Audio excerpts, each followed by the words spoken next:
ഭഗവത്ഗീതയിൽ ഒരു വചനമുണ്ട്, തൻ്റെ മനസ്സ് കീഴടക്കിയ ഒരാൾക്ക് അതാണ് അവരുടെ ഏറ്റവും മികച്ച സുഹൃത്ത് എന്ന്. അങ്ങനെ എൻ്റെ മനസ്സ് കീഴടക്കിയ ഒരു കള്ളക്കണ്ണനെ കാണാൻ വന്നതാണ് ഞാൻ.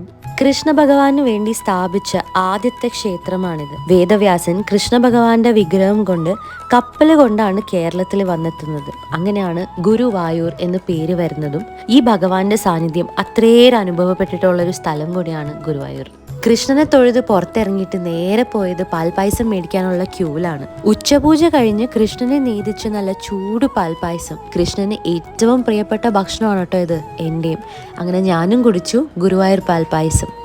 ഗുരുവായൂർ അമ്പലത്തിൽ നിങ്ങൾ കുറേ കാലങ്ങൾ പോകാതെ ഇരുന്നിട്ട് വീണ്ടും ഒന്ന് പോകണം എന്ന് ആഗ്രഹിക്കുമ്പോൾ ഒരുപാട് തടസ്സങ്ങൾ ഉണ്ടാവും എന്നൊരു പക്ഷെ കേട്ടിട്ടുണ്ടാവും. എന്നാൽ ഈ തടസ്സങ്ങളൊക്കെ താണ്ടി ഒരു ദിവസം നിങ്ങൾ ഗുരുവായൂർ അമ്പല നടയിലെത്തും. അന്ന് നിങ്ങളുടെ ലൈഫിൽ സന്തോഷവും സമാധാനവും ഒത്തിരി ഉണ്ടാവും എന്നാണ് വിശ്വാസം.